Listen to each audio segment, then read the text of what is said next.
and welcome to Self-Expression Weekly, your resource for inspiration and guide to a fully expressed life. And today, I'm very, very happy to have as my guest Barbara Simon, voice teacher, coach, and author. And Barbara, I've met Barbara a while ago, and I remember her bubbly personality really touched me, and we have something very special in common, which is actually singing, which is also my passion. And the way Barbara speaks about singing and the way she caters to students and how the way she transmits her passion is very powerful. So I'm really, really happy for you to have me in your home with me today, sitting next to your amazing piano. I want to play with it now. Go ahead. Yeah. So Barbara, welcome. Thank you. Thanks for being with me today. Thanks for having me. Absolutely. So why don't we tell our viewer, tell us about your story, how you became voice coach and author, and a little more in depth into that. Well, I've had the unusual experience of having lots of different kinds of jobs, but no matter what it is I try to do, the universe always sends me music students. And I mean in unusual ways. I actually took a year off between high school and college before I went to NYU, and I ended up working as a piano teacher for Wurlitzer. I just walked into the mall and I had one piano student. I didn't really aspire to be a piano teacher, but I went to buy one of the introductory books to work with a student on, and the salesman came over and said, "Oh, are you a piano teacher?" And I was like, "You talking to me?" Yes, I am. I am a piano teacher. I forgot. Yes, I am a piano teacher. Thanks for asking. Right. And he said, "Well, we actually have a program here where we have a lot of families want their kids to try pianos, and this was before the electric piano thing where you could just go to Yamaha and get an inexpensive keyboard for your kid to practice on And throw on. Yes.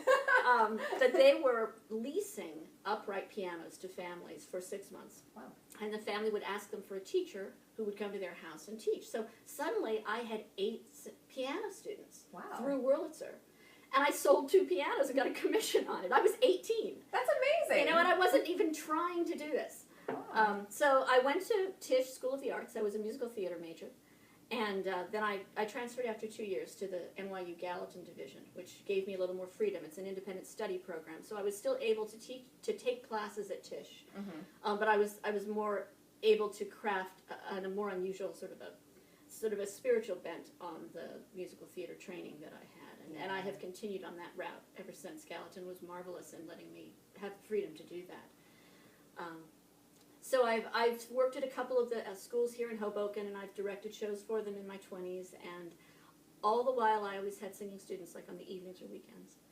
And then I worked in Manhattan in the film business for 3.5 years, and then I worked at Nickelodeon in television for 1.5 years. And once again, I always, either Thursday night or Saturday morning, I would come home and teach 3 lessons. So I was teaching all through that time when I had a day job and working in different avenues of the entertainment industry.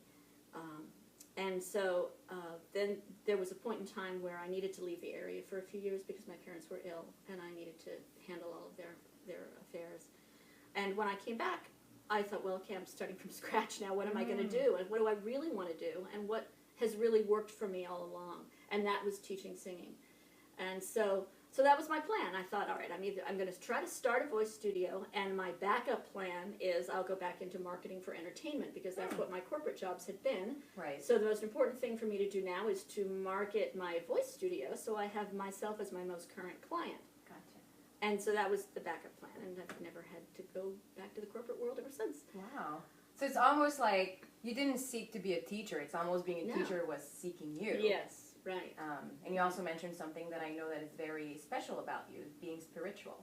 Because I know like your approach of teaching is very spiritual because your students grow with you, and I've heard about experiences where they were very transformational by working with you. Right. So how does it feel to actually give that gift to people and teach people to own their voice instrument and see them grow like that?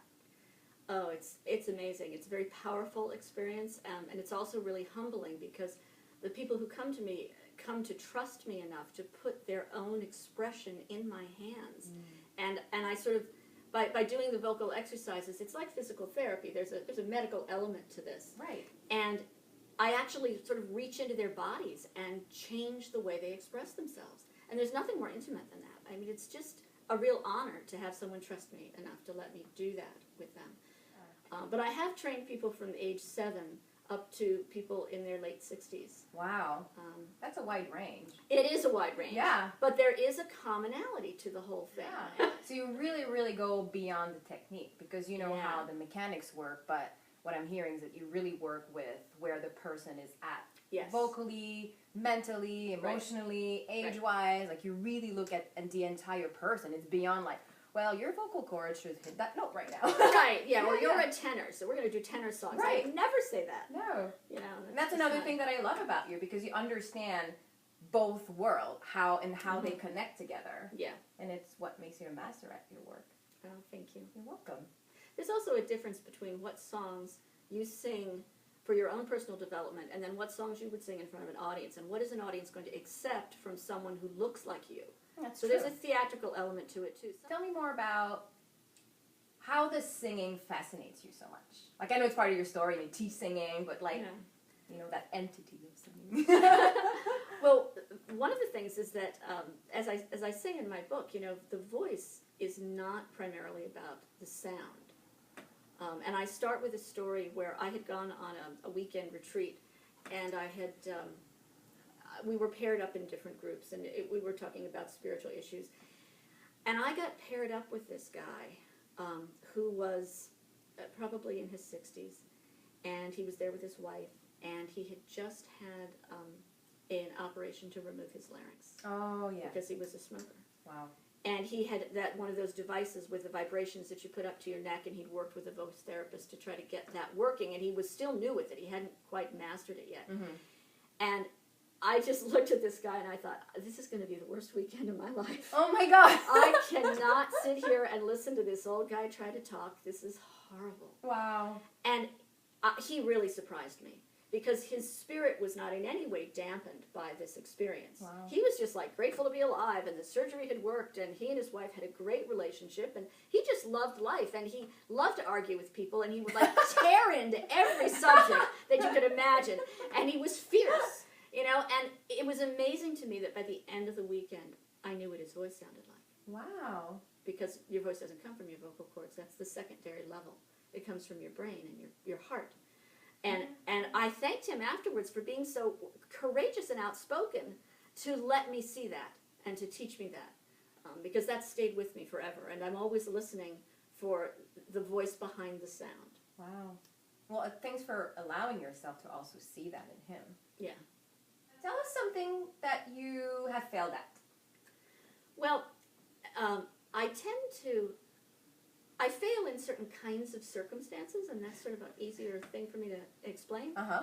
I have a couple friends that I've had this conversation with where they have said that their greatest strength is also their greatest weakness. And I find that to be the case with me.